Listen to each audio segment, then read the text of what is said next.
Meus amigos, que enorme prazer receber mais uma vez vocês aqui no programa Dois Pontos do portal No Ponto SC e, como sempre, trazendo um ativo político importante do estado de Santa Catarina para a gente conversar sobre política, conversar um pouco também sobre a história dele, porque eu vou te falar uma coisa, viu? Quando o homem sentou aqui na tribuna, rapaz, o container até envergou, empenou com o peso da responsabilidade de entrevistar Napoleão Bernardes. Tudo bem, meu amigo? Professor Helli, que orgulho, que satisfação. E o peso da responsabilidade é todo meu em participar aqui do Dois Pontos, no Ponto. Obrigado por essa gentileza da oportunidade. Bom estar no Litoral Norte, na nossa Costa Esmeralda. Que bom estar aqui ao seu lado e que bom falar com a gente amiga que acompanha essa boa programação. Ô Napoleão, começando o nosso papo, você já conhece bem Itapema, Bombinhas, Porto Belo, essa região da Costa Esmeralda já é uma região que você conhece bem. Seja por família, meu pai é nascido em Camboriú, que legal. Meus dois irmãos são nascidos em Balneário Camboriú, eu aqui acabei nascendo em Blumenau. Mas por uma curiosidade, até hoje nós temos a casa do meu avô, por parte do meu pai, em Camboriú, e por muitos e muitos anos, algumas décadas, o Natal da nossa família foi sempre em Camboriú. Legal, hein? Que legal. Então a nossa proximidade aqui é intrínseca. Uma parte triste da vida, enfim, mas faz parte. Meu pai e meu irmão estão enterrados em Camboriú, já que o nascimento deles foi aqui, a nossa relação familiar é aqui. Por outro lado, claro, a relação de férias, de amizades, de carinho, também muito próxima. São regiões e cidades próximas, amigas e irmãs. Eu próprio, como prefeito, a gente teve muitas relações de sintonia, de sinergia. Sim. Afinal, a comunhão aqui das nossas regiões, das nossas cidades, faz muitas janelas de oportunidade em relação ao desenvolvimento. Então, mesmo como prefeito, institucionalmente, acabei interagindo muito aqui com a região do nosso litoral. E, gente, Napoleão Bernardes já foi vereador em Blumenau, prefeito por 2 vezes, prefeito reeleito e hoje na condição de pré-candidato ao governo do estado pelo PSD. A gente vai falar disso, claro, um pouquinho também ali no nosso segundo bloco, mas agora eu quero explorar um pouco a história do Napoleão Bernardes. Napoleão, você sempre foi um prodígio, né? Você é o prefeito mais jovem da história de Blumenau. Fui prefeito mais jovem e o mais votado da história. O mais votado da história. 29 anos à época, em 2012. E em 2016 com o Prêmio Internacional de Gestão também, que me chamou Isso bastante foi muito atenção, legal. Né, cara? No bom sentido da palavra, isso eu sinto um certo orgulho. Em 2016, eu acabei sendo selecionado pelo CFA, que é o Conselho Federal de Administração, como gestor público do ano. E fui premiado pelo CFA, então, como gestor público do ano. Qual que é o lado bacana assim, do prêmio? Como você, sou professor universitário e tal, minha área é jurídica. Então seria como a OAB, que é a Ordem dos Advogados do Brasil, homenagear um administrador por uma obra jurídica. Eu fui um advogado homenageado pelo CFA, que é o Conselho Federal de Administração, como gestor público do ano. Isso foi muito legal. Aí quando finalizou o mandato, aí veio uma coisa assim que foi surpreendente. Tanto que quando eu recebi o e-mail, isso eu nunca falei pra ninguém. Quando eu recebi o e-mail, veio um e-mail em inglês, eu tava engarrafado aqui na BR-101. Tava parado, engarrafamento na BR-101, chuva que Deus mandava, um temporal, o trânsito tava parado. Aí aquela história, né? Trânsito parado, engarrafado. Deixa eu dar uma olhada na minha caixa de e-mail. Aí tava olhando, entre o WhatsApp e tal, acabou vindo um e-mail em inglês, aí eu comecei a ler, não entendi.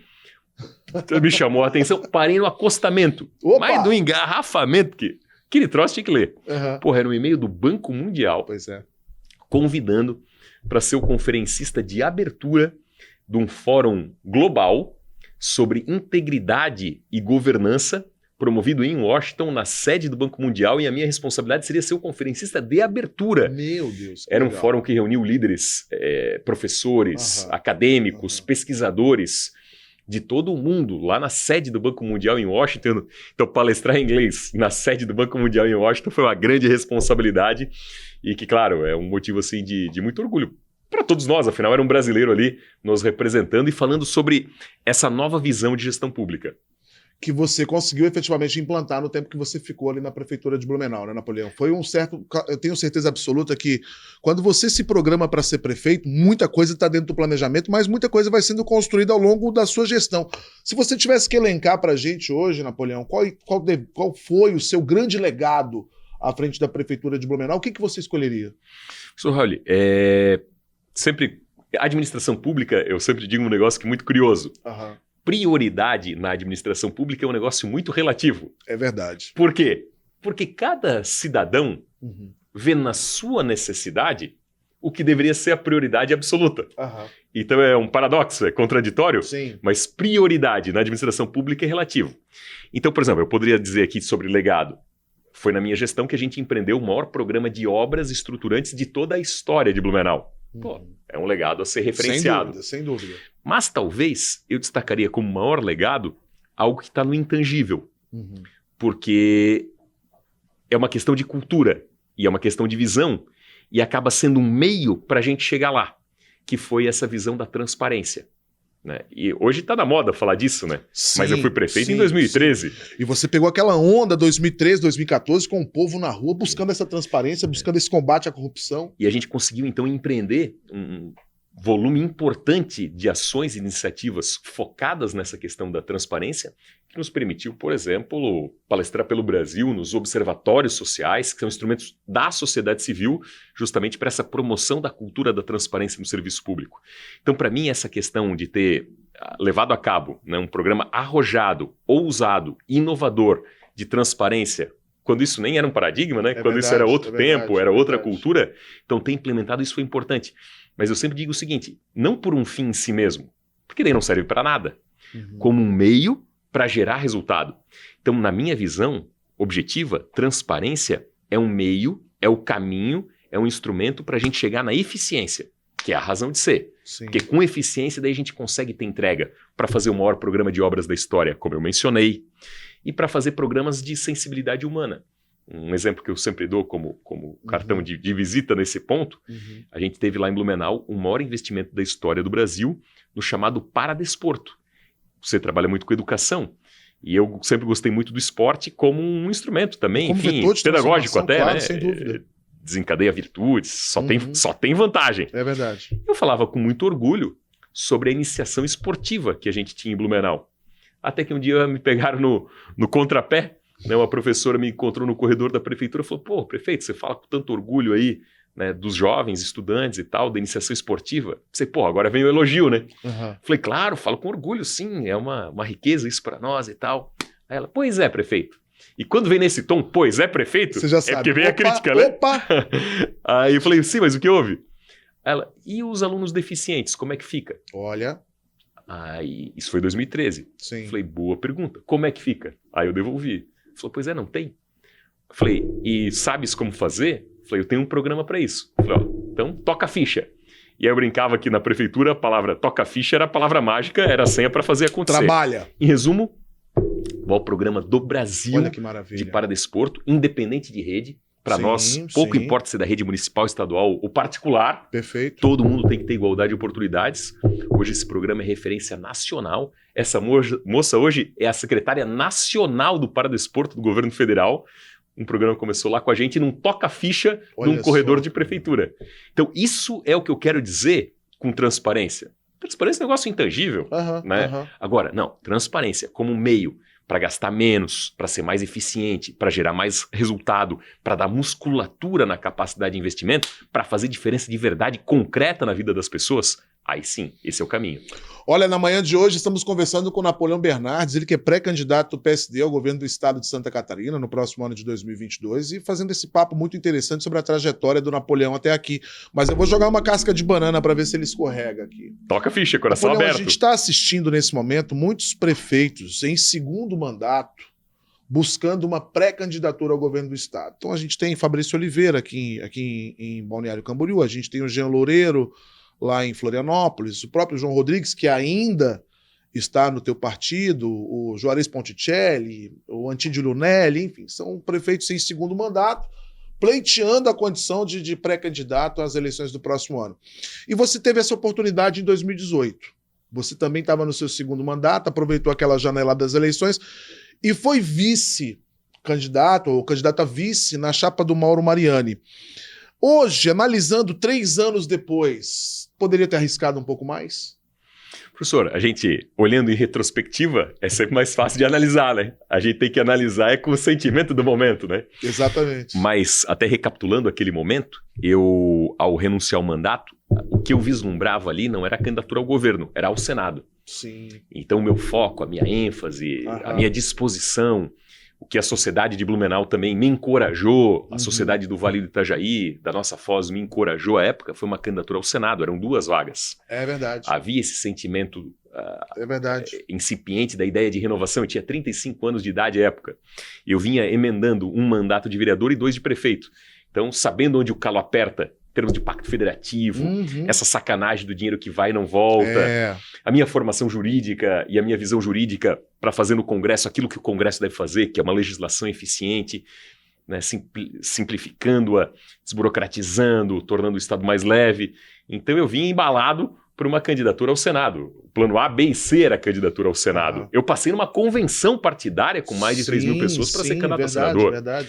E aí, no dia, literalmente, do registro da candidatura, ou seja, aos 48 do segundo tempo, é que teve o tropeço, o partido acabou mudando a regra do jogo ali, com o jogo andando, e a alternativa que houve foi a candidatura a vice-governador, o que foi imposto pela conjuntura partidária. Cabeça erguida, segui adiante, vida que segue, fiz bem o que eu tinha que fazer, me orgulho disso, porque afinal de contas, aos 35 anos de idade, ser candidato a vice-governador do Estado... Claro, sem dúvida, sem dúvida. É um peso de responsabilidade e se hoje eu tenho muitas convicções sobre o quanto Santa Catarina pode mais, isso decorreu da vivência que eu tive percorrendo todas as cidades de Santa Catarina naquela ocasião. O que, enfim, ficou de cicatriz é que não era o planejado. Certo. Não era o almejado, foi fruto das circunstâncias, da contingência, da conjuntura que me levou, como eu disse, aos 48 do segundo tempo, a mudar a regra do jogo, com o jogo praticamente já jogado, que era só o registro da candidatura. Então, até depois da eleição, fiquei sem partido, né, em virtude dessas circunstâncias, né, e acabei sendo convidado pelo PSD para fazer parte dessa reconstrução do PSD. Então, tudo isso só para te resumir que o plano e a renúncia não teria sido para a candidatura a vice-governador, e sim para uma vaga de senador, e aí a conjuntura acabou levando a esse cenário. Agora, aproveitando o ensejo, né, fiz isso, como outros prefeitos, né, estão nessa condição, isso também demonstra uma coisa, sabe, professor, que eu tenho refletido, e são coisas que só a vida vai amadurecendo a gente, verdade, né? Claro. Isso mostra que as eleições no Brasil, elas deveriam ser unificadas, né, todas juntas, porque não faz sentido do ponto de vista administrativo até ter eleição a cada 2 anos. Até porque tem regra eleitoral que inviabiliza, por exemplo, alguns programas em ano eleitoral, mas ano eleitoral é a cada 2 anos. Exatamente. Ou seja, a cada 2 anos tem alguma interrupção. A cada 2 anos tem uma descontinuidade. Então penso que talvez um mandato de 5 anos com eleições unificadas fosse o mais produtivo. Porque 8 anos consecutivos, às vezes, cansa, o gestor deixa de perceber algumas coisas, a sociedade também se cansa. É verdade. Então, às vezes, 8 anos talvez seja demais, 4 anos talvez seja de menos. E as eleições unificadas vão evitar essa sacanagem, essa confusão que a cada ano, né, enfim, ter uma pré-eleição e a cada 2 anos ter uma eleição. Ô Napoleão, vou buscar agora de fora para dentro, né? Vou buscar o panorama nacional. O teu partido, o PSD, que é o partido, para mim, assim, eu já disse isso para algumas pessoas nesse mesmo espaço, o partido do Gilberto Kassab, que é um grande estrategista. O Kassab é um grande estrategista e não é à toa que ele buscou fundamentar partidos políticos, começar partidos do zero, e o PSD vem se tornando uma grande potência da federação de uma forma geral. E ele tem assumido publicamente o compromisso de que quer trabalhar muito nos cenários estaduais, né? E o PSD aqui em Santa Catarina tem alguns pré-candidatos, né? Nessa condição, por exemplo, está você. Mas a pergunta que eu vou te fazer é um pouquinho diferente. Há uma pré-candidatura do PSD hoje à presidência da República de Rodrigo Pacheco. Pelo menos é o que se imagina. Você crê que essa candidatura vá até o final? Eu sou otimista em relação a isso. Eu sou otimista e creio na tese da nova via. Porque assim, voltar para trás né, é ruim. Mas o presente que está aí também não é o presente dos nossos sonhos. Então assim, voltar para trás não dá, mas o presente que está aí também não é aquilo que a gente sonhou, não é o que idealizou. Certo. Vamos, né, ser da área da ciência política, historiador, então o professor aqui é craque, vai entender o que eu estou falando, mas eu acho que é uma analogia interessante para a reflexão das pessoas. Para a reflexão das pessoas. Pegar algumas democracias que deram certo e países que estão arrojados economicamente. Uns mais, outros menos, às vezes cambaleia, mas enfim, são sempre referências. Alemanha, Japão, mesmo Estados Unidos. Nesses países, tem divergências entre os partidos, tem situação, tem oposição, a coisa é acirrada. Mas, seja na Alemanha, seja no Japão e mesmo nos Estados Unidos, existe assim uma pauta mínima que é consensual. Aquele mínimo que diz assim, ó, pô, isso aqui é o que, no mínimo, todo mundo tem que tocar ficha. Isso aqui não pode ir para trás. No Brasil de hoje, nem essa pauta mínima está acontecendo. É verdade. Então, enquanto continuar nessa dos extremos, nunca a gente vai ter a pauta mínima. Por isso que eu acredito na nova via. Né? Se for através do Rodrigo Pacheco, né, é o nome que o PSD acredita, excepcional, mas acho que neste momento, né, todo mundo que quer uma alternativa ao passado e não quer exatamente o presente que está aí, todo mundo tinha que se unir. Claro, até na pré-eleição todo mundo vai tentando criar o seu nome, vai mostrando a sua mensagem. Lá na frente, quem se consolidar mais, eu acho que deveria liderar esse grupo, né, de pessoas que pensam entre os extremos, para ter uma convergência mínima, para a gente sair do atoleiro, né? Sem dúvida, sem dúvida. Então, essa eu imagino que seja a tese do PSD. Preferencialmente através do seu candidato, que é o Rodrigo Pacheco, um cara moderado, equilibrado, vem de Minas, terra do Juscelino, né, que teve mudanças importantes. Queijo, é verdade, com certeza. Então a ideia é essa, é uma mudança tranquila. Ô Napoleão, a gente vai encerrar o nosso primeiro bloco, mas eu já vou te deixar pensando aí na próxima pergunta. Há alguma interferência da Executiva Nacional em Santa Catarina ou você percebe que de fato há uma isenção? O resultado das prévias do próximo ano, por exemplo, vai ser bem tranquilo, vai ser com isenção, os próprios pares do Estado vão tomar essa decisão? Você responde depois do bloco, pode ser? À vontade. Olha, gente, que honra receber Napoleão Bernardes, ele que é pré-candidato ao governo do Estado de Santa Catarina pelo PSD, o cara que tem uma história incrível dentro do nosso Estado, sem dúvida nenhuma, uma das figuras mais importantes da política estadual, e a gente volta depois do bloco para continuar esse papo que está muito agradável. Até lá.